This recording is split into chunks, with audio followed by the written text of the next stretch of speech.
स्त्रीला नवरा चांगला असला की सासूने सासरवास करू द्या, काही फरक पडत नाही. घरातले सगळ्यांनी सासरवास करू द्या, काहीच फरक पडत नाही.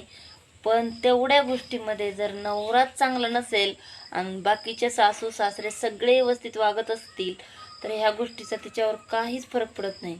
सगळे चांगले असून सुद्धा तिची दुनिया अशी विरानच असते. एवढी विरान, एखाद्या स्त्रीची जिंदगीच विरान राहते. कारण की कामावर काम केलं तर कामावर व्यस्त आहे कटकट, घरी कटकट म्हणलं तर तिचा जिंदगी अशी ना वैतागून जाते.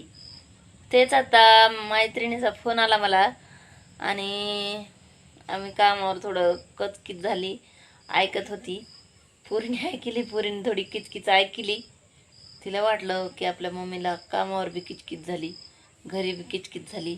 आधी तर रुसली होती चहा घ्यायला, चहा घ्यायला गेलती, बिस्किट घ्यायला गेलती.